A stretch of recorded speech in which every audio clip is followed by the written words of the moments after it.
Good morning, everyone. Good morning.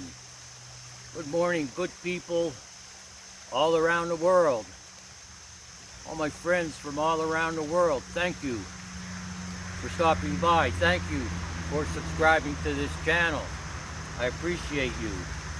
Thank you for listening to my teachings. Thank you for commenting and keeping your comments kind.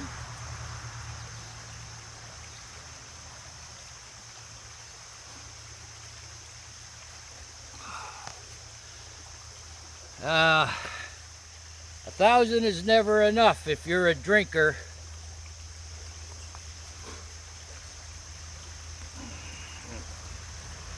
What a beautiful day here in central/northeast Pennsylvania.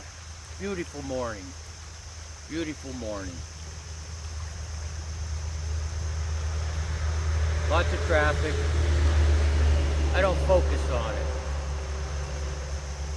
Welcome to my sacred grove that I built in honor of my ancestors, the Danes, the Vikings. And I traced their bloodlines back to what was called by the Romans Magna Germania, who also had sacred grove.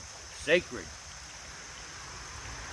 meaning a sanctuary, a place to conduct business, so to speak.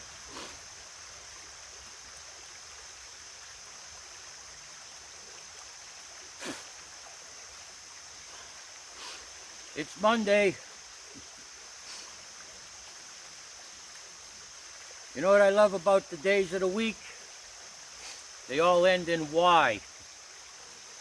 Why?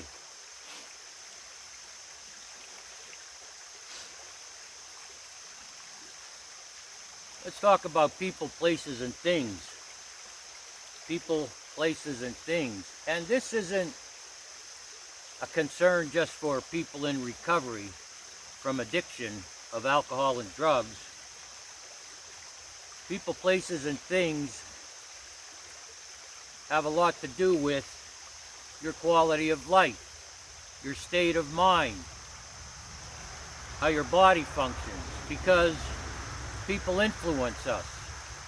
And it's no secret, as human beings, we want to be accepted by people.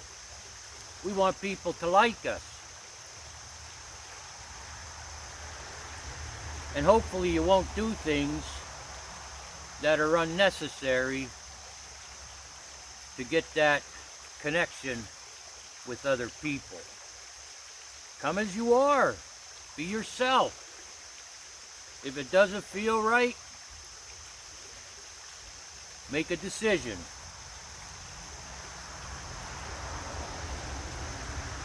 Oh, I've been through so many different clubs and organizations, and most of it was fun. Most of it was fun. Now in my golden years, I prefer the simple life. Very simple. And as someone who has recovered from a seemingly hopeless state of mind and body, as someone who daily maintains their spiritual condition through rituals, prayer, and meditation,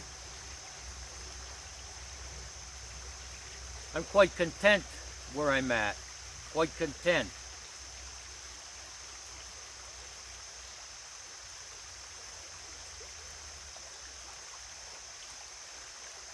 I don't have high expectations of the day. I don't have high expectations of the day because, to a certain degree, I make my day.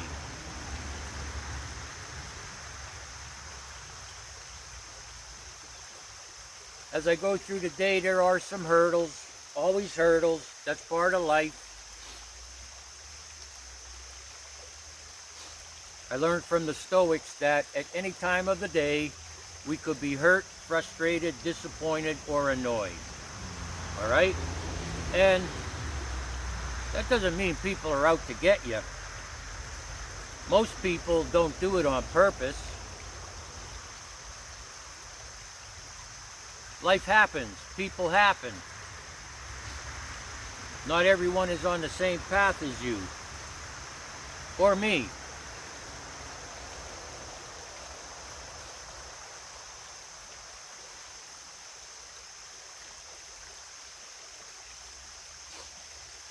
Here's an interesting story from when I was a newcomer back in 1988 to the 12-step program.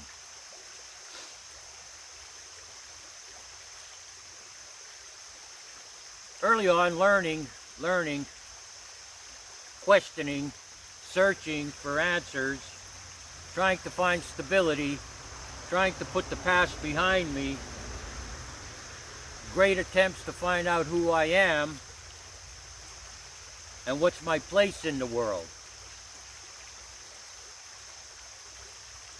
I went to a meeting one time and I had less than a year in recovery.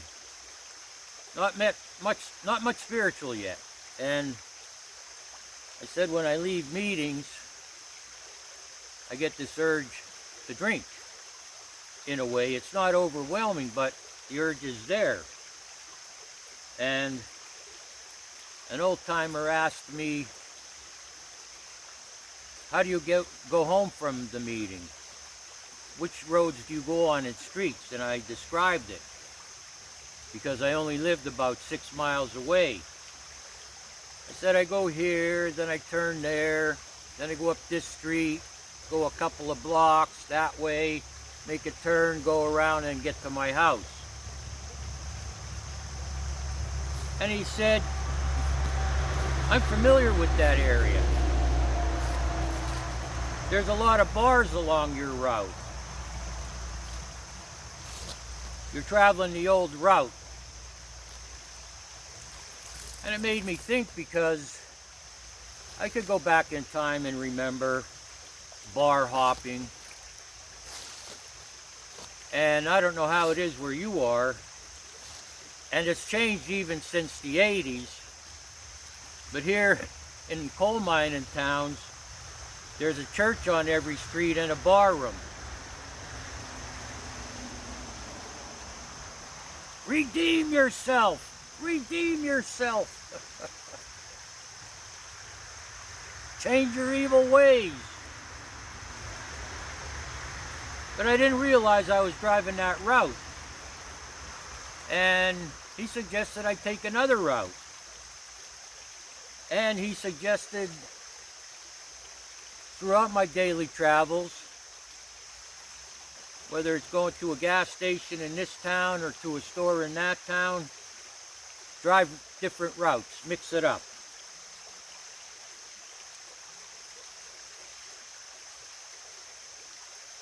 In a way, it's funny how the mind works.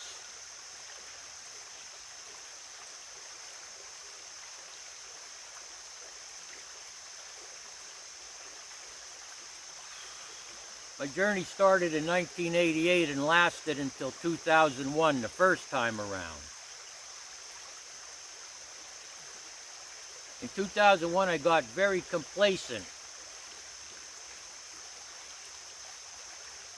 And I wasn't into the spiritual maintenance like I am now, because when I came back in 2004, I changed the whole system.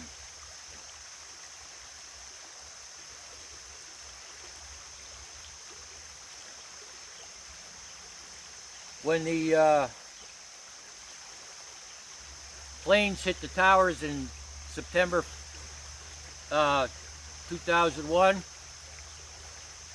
freaked me out being a combat vet. I was not on good spiritual ground. And I used that as an excuse to pick up a drink. 2001, September.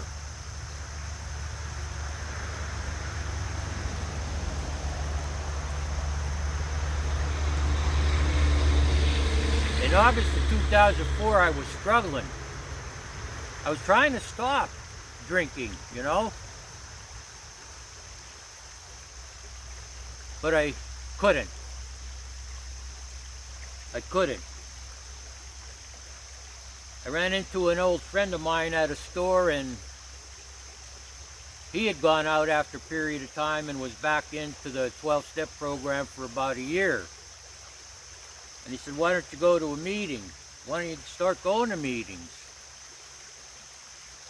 And that never occurred to me because within a couple of months after picking back up, I was off to the races, worse than before, and doing a lot more than drinking. Doing a lot more in drinking to the extent I had to be brought back to life several times. On a bender, mixing all kind of substances. I was lost. I was lost. Quickly, I was lost.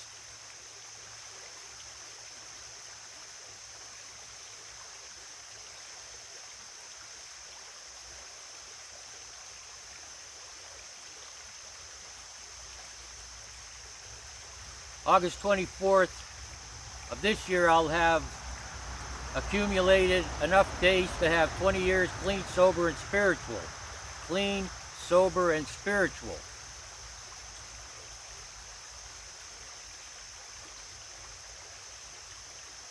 It doesn't matter really what you're escaping. Maybe you're escaping alcohol, maybe you're escaping drugs, maybe you're escaping an abusive relationship.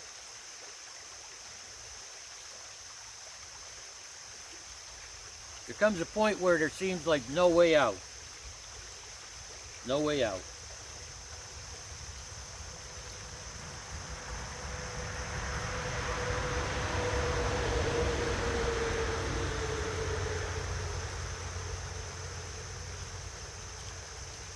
I remember the first time I was around, I didn't listen to music for a year.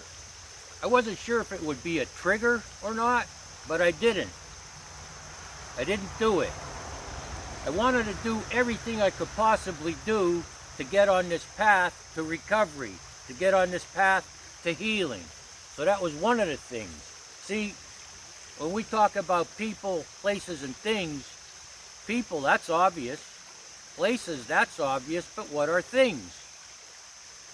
Things are, like I said, I'm not going to listen to the old music I listened to for a year. I gave it a year. I changed routes, the way I was driving. Mix it up. Places, I didn't go to bar rooms, and I didn't go to places that served alcohol. Like bar rooms or clubs. Weddings and graduation parties. I skipped those for a year as well, until I was on good spiritual ground. Good spiritual ground meaning I was into the steps, practicing them, doing them thoroughly, and as honest as I could. As honest as I could, because no person is totally honest.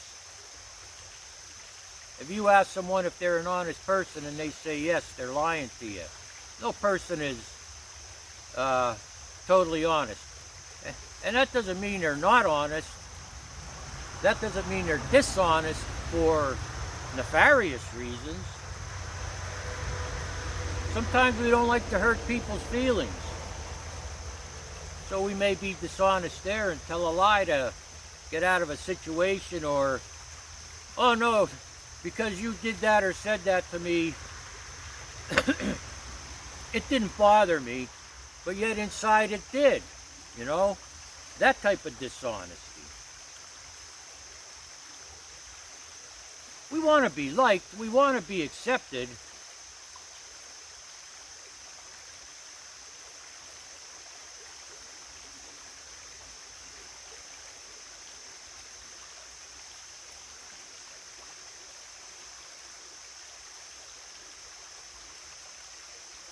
And it's safe to say, and probably truthful to say, people like us, having dealt with those things I mentioned,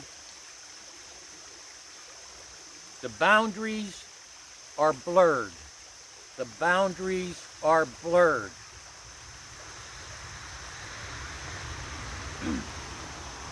Because whatever it was that consumed us, alcohol, drugs, a bad relationship,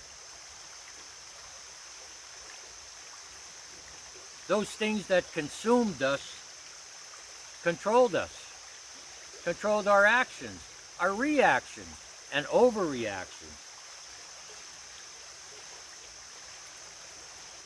So in a way, yeah, yep. In recovery from any of those states, I truly believe, at least for a year, it's important to detach ourselves from what was familiar before. Detach completely, without remorse, regret, or guilt.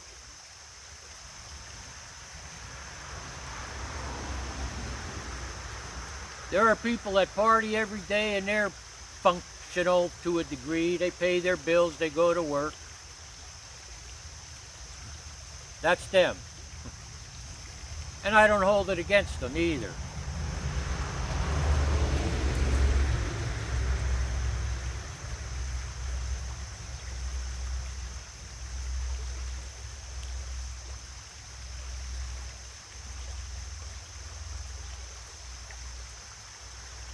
The toughest work is the first year. That's the toughest work.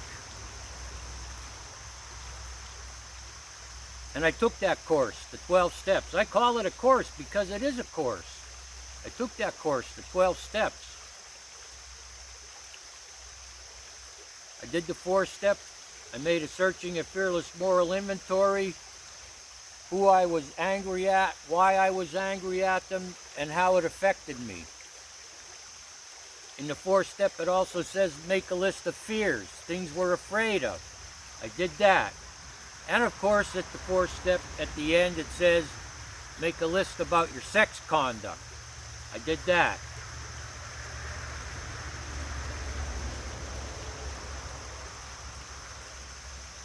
I chose my sponsor to do my 5th step with. That is, go and talk about those 3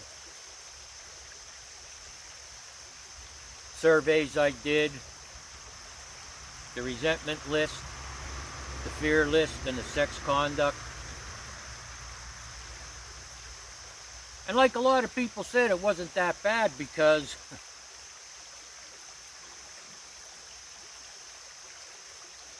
the honest people will tell you, yeah, I did that too. That happened to me.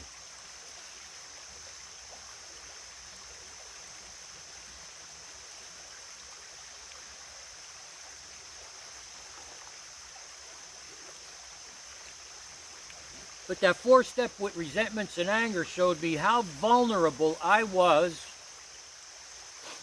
to what people said. That showed me I had a difficult time with common sense, reason, and logic because the substances affected how I think, how I thought, how I processed reality. I wasn't able to process reality like someone who was substance free. Same thing with a bad relationship or abusive relationship.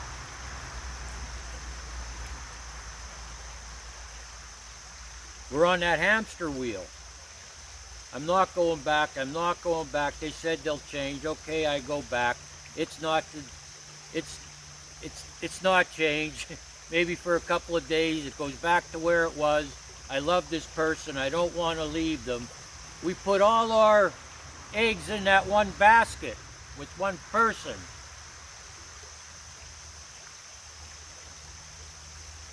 And we stay there. We stay there because we're in a demoralized state. We can't see the forest through the trees. It's hard to make out what's up and what's down.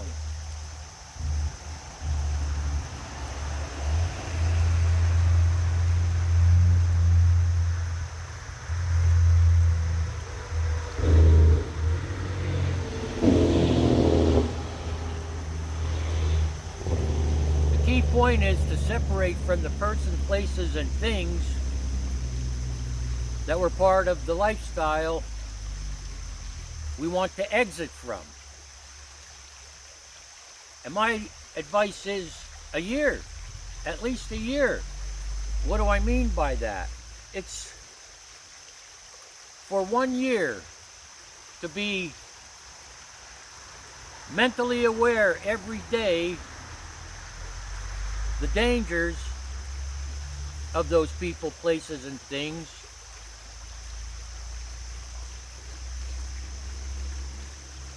And I couldn't figure that out without having taken that course of the 12 steps that showed me about other people, because not everyone is on the level.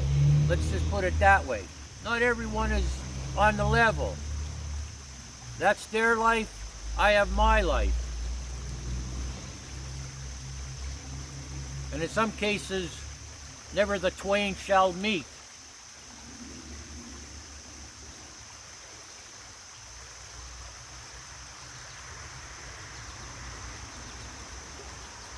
Counseling, I went to counseling for a couple of years, once or twice a week, at least once. I had to. Because it wasn't only the substance abuse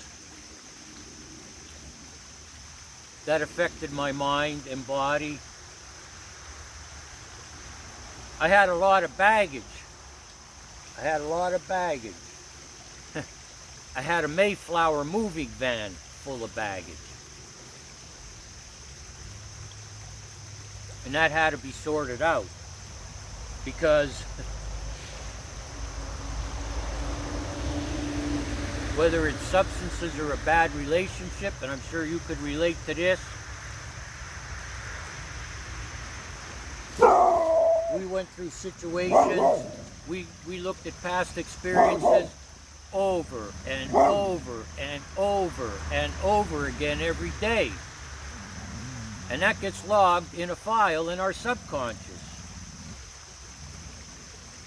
Thousands of times. Hundreds of times a day. Maybe thousands of times a day. We went over situations and experiences in our mind.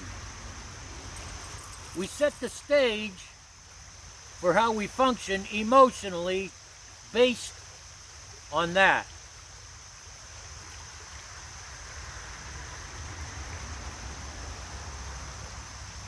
And so there's more to it than breaking that habit of constantly thinking like that. There's more to it than that.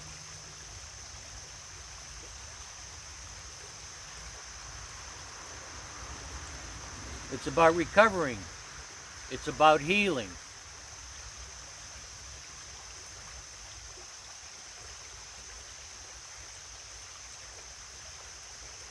Going to retreats is good too. Have you ever heard of Matt Talbot?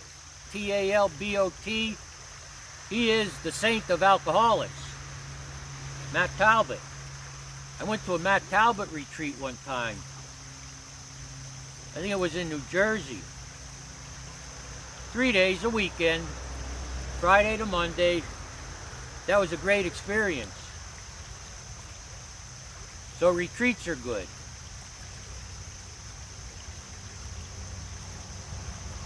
After a period of time, I bought a pop-up camper and started to go camping again. I hadn't done that for a while. I love the outdoors. Always have since I was a kid.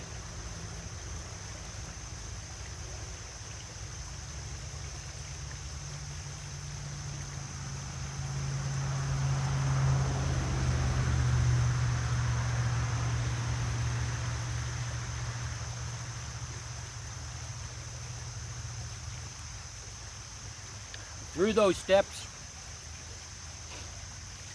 through examining what's in those steps,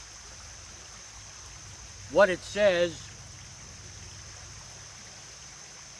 and the methods to overcome these traps,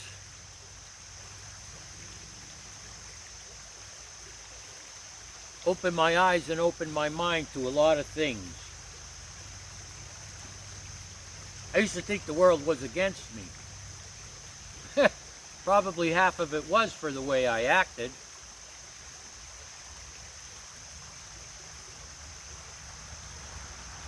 But I didn't get into a gloom and doom mental state because I had a real good sponsor, like a spiritual advisor.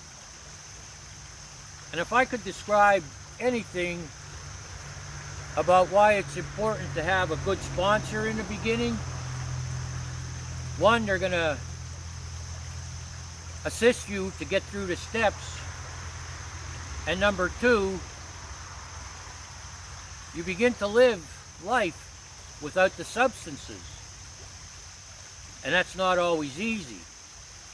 You need someone to teach you about sober living, clean living.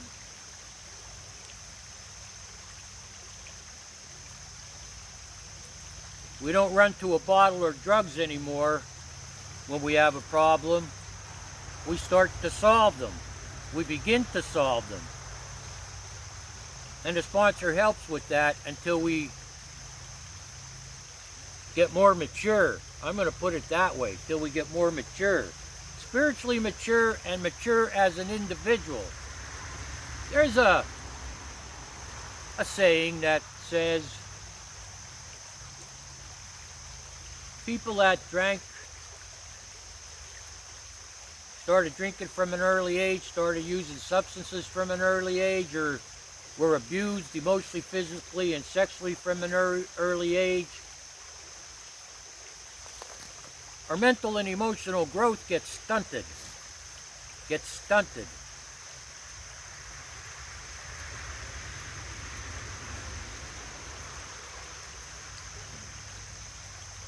We might be, I think I was 29 in 1988, yeah, close to that, 29 in 1988, and my mental and emotional capacity to process reality and experiences of the day was probably 7th grade, 8th grade maybe. Because I avoided solving problems. I ran away from things. And if I didn't run away from people, places, and things, I confronted them and started a battle.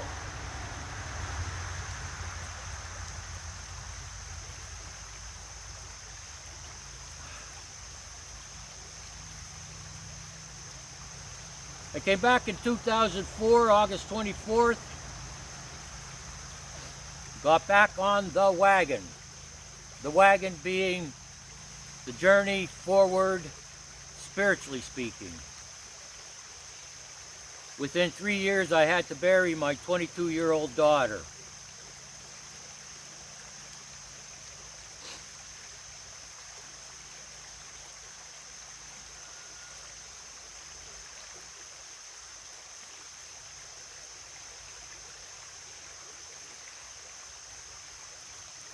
November 6, 2007, around 11:32 a.m., there was a knock at my door. I opened the door and it was the coroner, and I saw his van parked in front of my house.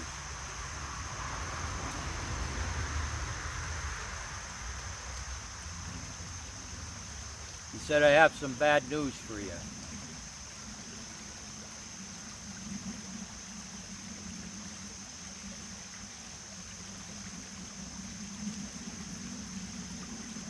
So he told me the bad news, and I said, where's my daughter? Where is she? He said, in the back of my van. I said, I want to see her. And he said, no, John, she's in a body bag. I said to him, then, I want to see her, and body bags are nothing new to me. I'm a combat vet. I put people in body bags. I've carried them to helicopters where they were taken to a ship. Preparing them for the transport home. I said, body bags are nothing new to me. And we went to the van. He agreed I could see her. We went to the van. He opened the van doors, and there was a black body bag. He unzipped it, and there was my daughter, lifeless. What was so full of life a couple days before was lifeless. And inside there's a shatter, like glass shattering inside.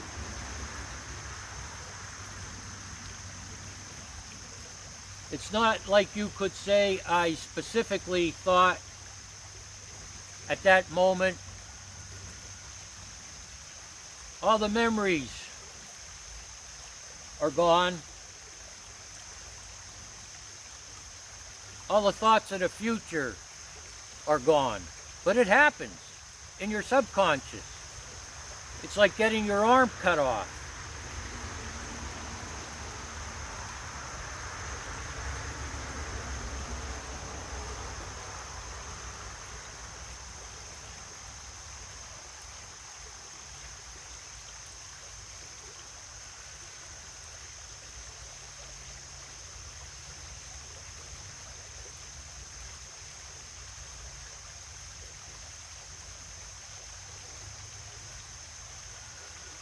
Losing a child is a tragedy with many layers. It's a many-layered tragedy. Grief in recovery was something new for me.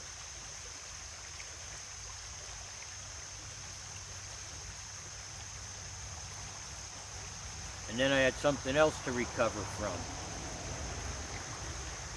Loss.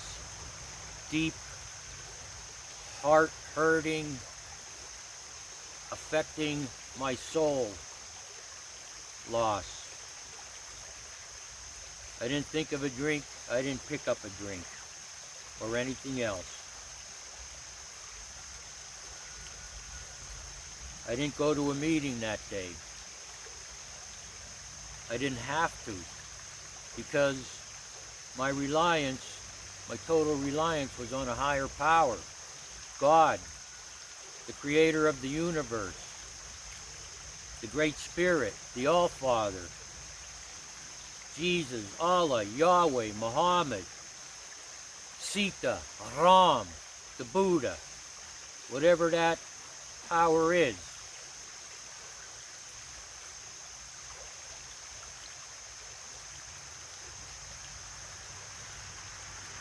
You see, in moments like that,